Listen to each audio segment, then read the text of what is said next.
Hello there. Today's workout is a lower body, all legs, all purpose workout to get you strong, but to also keep you injury free for any activities that you might be working up to in your life. So let's go ahead and get started. We're going to start with the leg curl. Leg curl is great for the hamstrings, and because we as a society tend to spend many hours of the day sitting in a chair, in our car driving, the whole backside of our body is doing nothing when we are sitting. So we focus a lot on strengthening the posterior aspect of our body, including the hamstrings. So that's why we're starting with the leg curl today. So you'll want one of these big balls to do the leg curls if you're not working out in a gym that has a leg curl machine. Otherwise, you can use the leg curl machine. It's either a seated leg curl or it's going to be a supine laying down leg curl. Otherwise, you can also do leg curls on the TRX if you have access to the TRX suspension trainer. All right, so either way, the motion is pretty similar in terms of using a ball or the TRX. With the machine, you're literally pressing against the resistance and not so actively moving it as you are with the ball or the TRX. So you're gonna come down on the floor, lay on your back, feet on the ball. Arms can press firmly into the floor. Unless your stability is really good, you can do it with your arms off the floor. So you're gonna lift, squeeze your butt, and you're gonna pull the ball in, push it out. Notice I'm leaving just a slight bend in the knees, not locking or not hyper extending anything, okay? So you're gonna work through 10 reps and then rest and try to do up to 5 sets depending on how much time you have to work out. Minimum of 3, maximum of 5, resting for about 30 seconds in between each set, all right? From there, we're gonna work the adductors on the inside of the hip. So with that, what you're gonna do is sit, and I've got multiple means for you to be able to do this. So if you have access to this little circle thing, we call it a Pilates ring, you can use that. If you don't have access to that, but you have access to this small sort of squishy, what they call fusion ball, you can use that. If you don't have either of those things, I will give you another option after I demonstrate these. Okay, so adductors, inner thigh muscles, all right?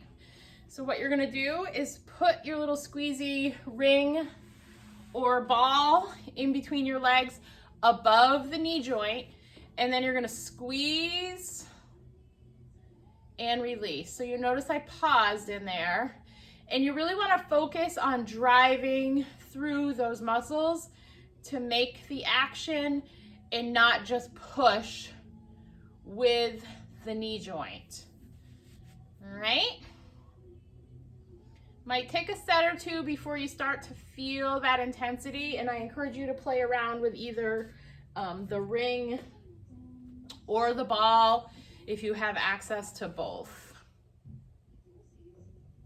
All right, so just squeeze, release, sitting tall, all right?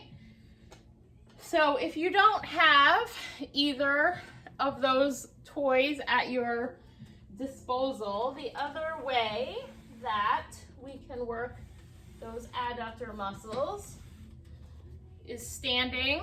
So you would just stand here, and you could put a band or a cable around your ankle, and then you would just sweep that leg right across the midline. Keep the foot flexed so the tension is in the leg already.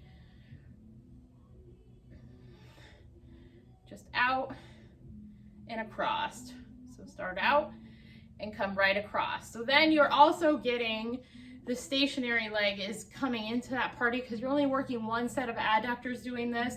But when you're standing, the leg that's not necessarily working is working because it's stabilizing you to be able to maintain that 1 foot stance. So you're working the glutes in that aspect. So it's definitely a really good option. So you're gonna do the 10 and then you would switch and do the 10 on the other side. So you can use any of those variations. Again, you're gonna do 10 repetitions and then you're gonna repeat it for a total of 4 or 3 to 5 sets. Minimum of 3, maximum of 5, depending on how much time you have in your workout. Clearly, if you can commit the time to doing the 5 sets, you're gonna get a little bit of a extra fabulous workout compared to just rushing through the 3 sets.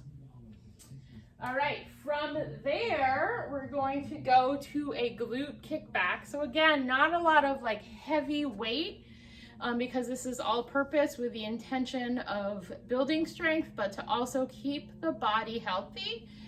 So glute kickback, we're working the back side of the body again. You're gonna come down on all fours. You don't need any equipment for this, but I'm gonna give you some different options. So you're gonna square yourself off, almost like a, you know, a foot rest, hands under shoulders, knees under hips. From there, you're just gonna lift one knee. Notice my foot is flexed, and then you're just gonna push up and bring it back down. When that leg comes down, you don't have to bring it level with the other leg. And you're working the glute here, you're getting some action in the hamstring as well, but you're not just pushing it up and through. Notice that my back is staying straight as I do this, that it's not dipping down, I'm not extending through the back. So you wanna keep your belly drawn in to keep your back straight and to keep the work going where it should be going, which is the glute, which is the hamstring. If you have a hard time keeping the leg in control, which is a real thing, because I see a lot of people when I have them do this, their leg is kind of flying out, and you don't want to do that. So you can take one of these small balls or a weight and just squeeze it in there, and that's just going to help keep the form in the leg where it should be.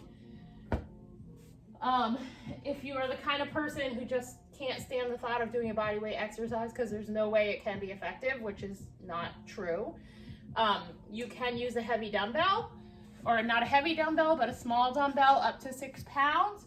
You can tuck that behind the knee and do the exercise that way. All right, and that will give you a little extra resistance. The other thing you can do, if you want to bring a little extra challenge and get the rest of the body into the party a little bit more, you can take 1 set, come up, or 2 sets, up to 2 sets if you're doing 5 sets, come up to a high plank, then kick the heel up and do it from here. Okay, notice how straight my back is, shoulders away from ears. Range of motion is a little bit less on that variation. So that's the glute kickback. You're gonna do 10 reps on each leg. One is resting as the other one's working, so you can just kind of flip-flop back and forth to be able to complete those in a super efficient manner. Make sure to keep your core braced and not extending your back with that. All right, from there, we are gonna enter the weights. You didn't think I was gonna do a strength training workout without actually doing some heavier weights. We're gonna do the reverse lunge. So again, focusing on that posterior aspect of the body. So get the heaviest weight that you can withstand for up to 5 sets. Stand nice and straight and tall with the weights at your side. And then the reverse lunge, you step backwards, drop down, push up through the front foot, come back to the center, alternate legs. So you're gonna do 8 to 10 on each leg, which would be a total of 16 to 20 reps, and then you're gonna rest and do it again. So the other option that you have, and you might just interchange it depending on your workout, the other thing that you can do is just 1 leg at a time. This is what I do sometimes, is I'll alternate, and then I'll just load the 1 leg for all 10 reps at one time, and then I would go right to the next leg and do the 10 reps, all right? So stepping backwards for the reverse lunge and dropping down, again, is keeping the pressure into the back side of the body, the glute, the hamstrings, and keeping the tension out of the knees. So if knee pain is something that you struggle with at sometimes, the reverse lunge is a great option to minimize any extra tension in that area. All right, so from there, we finish up this workout with the barbell squat. Can be done with dumbbells if you don't have access to a barbell. So I'm gonna put this, change the direction just a little bit here. So barbell, standard barbell weight unloaded is 45 pounds. They do have what they consider a female bar, which is 37 pounds. You would typically be able to tell the difference because the ends are a little bit bigger, and then like the shaft of the bar is a little bit of a different size too.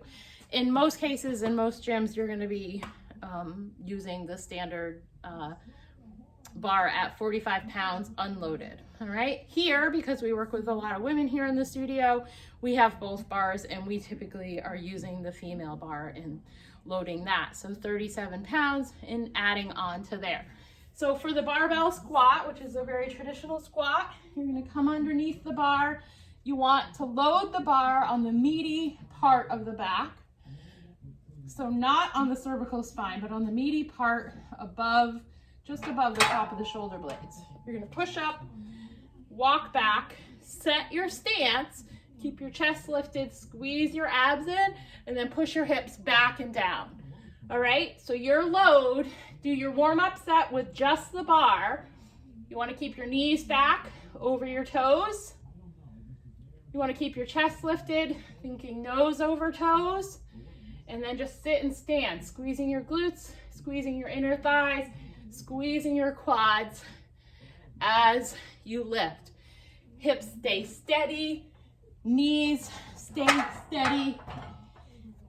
If your hips are shifting side to side, we tend to see this sometimes, it goes off to one side. If that's happening, or if your knees are trembling as you go down, you just want to minimize the range of motion a little bit, okay? Full range of motion for a barbell squat, in my opinion, safely, is gonna be 90 degrees, but no less, okay? Not with that load on your back. It's not necessarily, we don't wanna load the spine that much. Otherwise, typically, most people, especially depending on the ability to have good mobility and flexibility in your hips, you're gonna be just above the 90-degree mark.